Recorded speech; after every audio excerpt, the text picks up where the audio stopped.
السلام عليكم ورحمة الله وبركاته.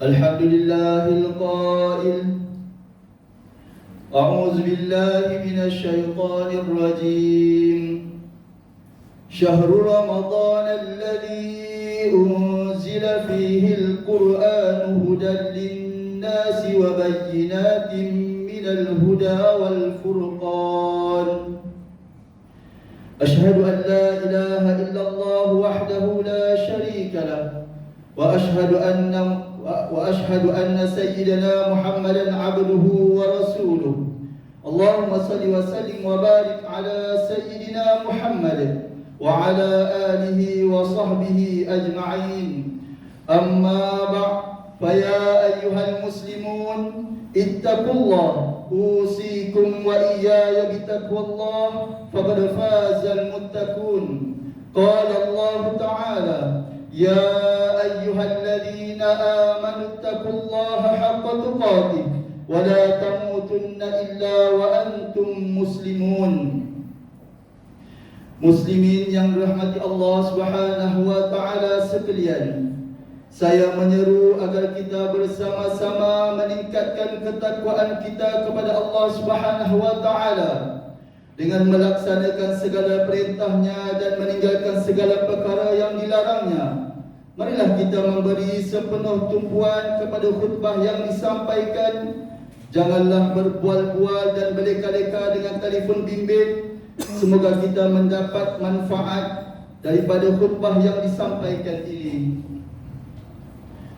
Pada hari yang mulia ini, mimbar akan membicarakan khutbah yang bertajuk Ramadan dan Al-Quran. Muslimin yang berbahagia, apabila disebut bulan Ramadan, sudah pasti kita akan melalui sejarah peristiwa penurunan Al-Quran, yakni nuzul Al-Quran yang berlaku pada malam Al-Qadr. Ini menunjukkan bahawa Ramadan dan Al-Quran adalah dua elemen yang berpadu dan tidak terpisah.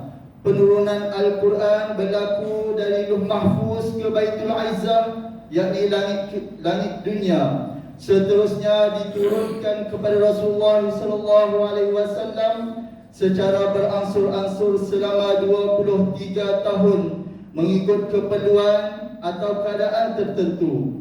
Firman Allah Subhanahu wa taala dalam surah Al-Baqarah ayat 185 seperti mana yang dibacakan pada mukadimah khutbah ini bermaksud, masa yang diwajibkan kamu berpuasa itu ialah bulan Ramadan yang padanya diturunkan Al-Quran menjadi petunjuk bagi sekalian manusia dan menjadi keterangan-keterangan yang menjelaskan petunjuk dan menjelaskan perbezaan antara yang benar dan yang salah.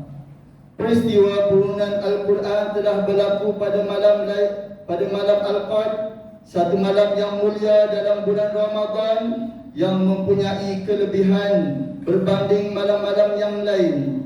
Beramal ibadah dan berbuat kebajikan pada malam tersebut adalah lebih baik daripada beramal selama 1000 bulan. Firman Allah Subhanahu wa taala dalam surah Al-Qadr ayat 1 hingga 3. A'udzu billahi minasyaitonir rajim. Inna anzalnahu fi lailatul qadr wa ma adraka ma lailatul qadr. Lailatul qadri khairum min alf syahr. Sesungguhnya kami telah menurunkan Al-Quran ini pada Lailatul Qadr, dan apa jalannya engkau dapat mengetahui apa dia kebesaran malam Lailatul Qadr itu. Malam Lailatul Qadr lebih baik daripada 1000 bulan. Dalam bulan Ramadan juga Rasulullah SAW telah bertadarus Al-Quran dengan malaikat Jibril alaihi salam. Ibnu Abbas radhiyallahu anhuma meriwayatkan bahawa wa kana Jibril yalqahu fi kulli lailah min Ramadan fayudarisuhul Quran. Jibril alaihi salam menemui Rasulullah sallallahu alaihi wasallam pada setiap malam di bulan Ramadan lalu mengajar baginda yakni Al-Quran. Riwayat Al-Bukhari. Hadirin yang dirahmati Allah Subhanahu wa taala, harus diingat di antara tujuan Al-Quran diturunkan adalah untuk dibaca. Membacanya merupakan zikir yang paling utama dan diberi ganjaran oleh Allah Subhanahu wa taala. Firman Allah Subhanahu wa taala dalam surah Al-Fatir ayat 29, A'udzu billahi minasyaitonir rajim. Innal ladzina yatluna kitaballahi wa aqamus salata wa anfaqu mimma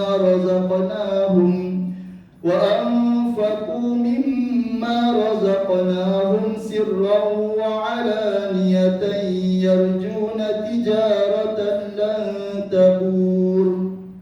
Sesungguhnya orang-orang yang selalu membaca kitab Allah dan tetap mendirikan sembahyang serta mendermakan dari apa yang kami kurniakan kepada mereka secara sembunyi-sembunyi atau secara berterang-terangan, mereka yakni dengan amalan yang demikian mengharapkan satu perniagaan yang tidak akan mengalami kerugian. Rasulullah sallallahu alaihi wasallam juga pernah bersabda mengingatkan tentang ganjaran bagi orang yang membaca Al-Quran. Dijelaskan dalam sebuah hadis daripada Abdullah bin Mas'ud radhiyallahu anhu bahawa Nabi Muhammad sallallahu alaihi wasallam bersabda, "Man qara'a harfan min kitabillah falahu bihi hasanah wal hasanatu bi 'ashri amsalha." La aqulu alif lam min harfun walakin alifun harfun wa lamun harfun wa mimun harfun. Sesiapa yang membaca satu huruf daripada kitab Allah, baginya satu kebaikan, dan kebaikan itu digandakan dengan 10 kebaikan. Sepertinya aku tidak berkata alif lam mim satu huruf, tetapi alif satu huruf, lam satu huruf dan mim satu huruf. Riwayat At-Tirmizi. Begitulah mujizat Al-Quran. Hanya dengan membaca satu huruf sahaja daripada Al-Quran sudah menyebabkan 10 kebaikan kepada pembacanya. Apatah lagi jika kita menjadi orang yang sentiasa mencari dan mengisi masa untuk membaca kalamullah. Pasti lebih beroleh ganjaran yang lebih besar ketika berada dalam bulan Ramadan ini. Al-Quran dan Ramadan menjadi sangat dekat dengan kita semua. Hadirin Jumaat yang berbahagia, marilah kita berusaha menjadikan bulan Ramadan ini sebagai bulan untuk berinteraksi dengan Al-Quran. Kita juga hendaklah berazam untuk mengkhatam Al-Quran kita di bulan Ramadan yang mulia ini. Di samping membaca Al-Quran, kita juga disarankan untuk mendengar bacaan Al-Quran daripada orang lain, sama ada semasa solat, berjemaah, bacaan Al-Quran di televisyen, radio dan sebagainya. Mudah-mudahan bacaan Al-Quran, mudah-mudahan bacaan kalamullah yang didengari ini mendapat keberkatan yang akan masuk dalam jiwa, seterusnya berakhlak dengan akhlak Al-Quran. Imam An-Nawawi pernah berkata, adalah menjadi satu sunnah dengan menumpukan kepada pembacaan Al-Quran di bulan Ramadan, lebih-lebih lagi pada 10 akhir, khususnya pada malam-malam yang ganjil. Janganlah kita menjadikan alasan untuk tidak membaca Al-Quran sekiranya kita tidak lancar membacanya, kerana ianya adalah lebih baik daripada kita meninggalkan terus daripada membaca Al-Quran. Sayyidatina Aisyah radhiyallahu anhuma meriwayatkan bahawa Rasulullah sallallahu alaihi wasallam bersabda, "Al-mahirun bil Quran ma'as safaratil kiramil bararah walladhi yaqra'ul Quran wa yatata'atu fihi wa huwa 'alaihi syakkun lahu ajran." Seorang yang mahir membaca Al-Quran akan bersama para malaikat yang mulia dan sentiasa taat kepada Allah. Dan bagi orang yang membaca Al-Quran namun tersangkut-sangkut dan berasa susah buatnya, maka baginya 2 ganjaran. Riwayat Muslim. Imam Nawawi menjelaskan bahawa dua ganjaran yang diperoleh itu adalah pahala membaca dan pahala disebabkan kesusahan dan kesulitan yang dihadapinya dalam membaca Al-Quran. Bagi mengimarahkan bulan yang mulia ini, masjid-masjid turut menganjurkan pelbagai program kerohanian.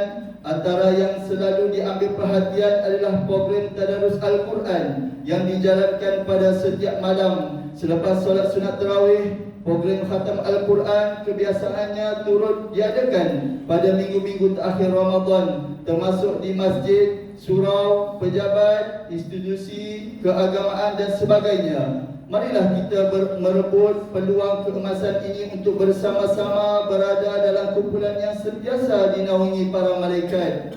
Apa yang lebih mendukacitakan, sekiranya ada dalam kalangan kita yang sangat menghabiskan masa berjam-jam lamanya dengan telefon pintar untuk mencari sesuatu yang tidak berfaedah daripada membaca Al-Quran dan memahami ayat-ayatnya.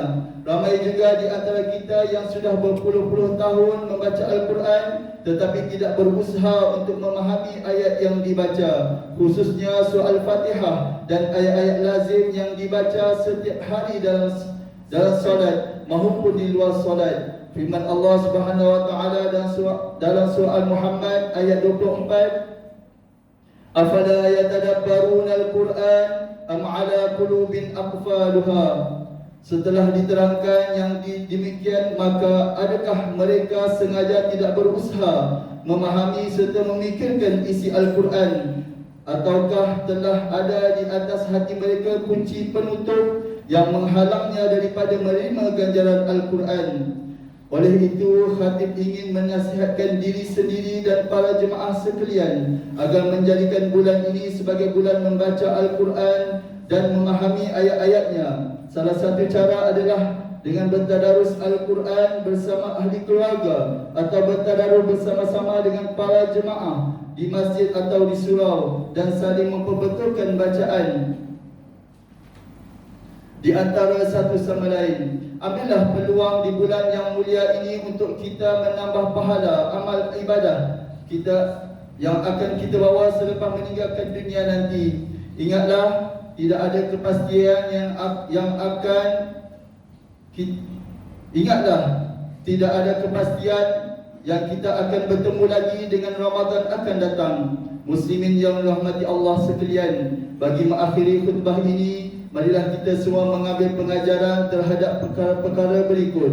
Pertama, umat Islam hendaklah meyakini bahawa Al-Quran merupakan kalamullah dan satu-satunya mukjizat Nabi Muhammad SAW yang boleh dilihat, dipegang dan diberi pahala kepada membacanya. Kedua, bulan Ramadan dan Al-Quran bersatu, istilah Ramadan dengan aktiviti berkaitan Al-Quran.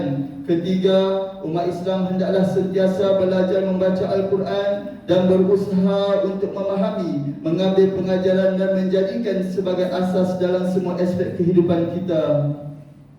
A'udzubillahi minasyaitonirrajim. Kitabun anzalnahu ilaika mubarakun liyadabbaru ayatihi waliyatadzakkara ulul albab. Al-Quran ini sebuah kitab yang kami turunkan dia kepadamu dan umatmu, wahai Muhammad. Kitab yang banyak faedah-faedah dan manfaatnya untuk mereka memahami dan teliti kandungan ayat-ayatnya. Dan untuk orang-orang yang berakal sempurna, beringatlah mengambil iktibar. Barakallahu li wa lakum fil Qur'anil azim, wa nafa'ani wa iyyakum bima fihi minal ayati wa dzikril hakim, wa taqabbala minni wa minkum tilawatah, innahu huwas sami'ul alim. Aqulu qawli hadza wa astaghfirullahal azim li wa lakum wa lisa'il muslimina wal muslimat fastaghfiruhu innahu huwal ghafurur rahim.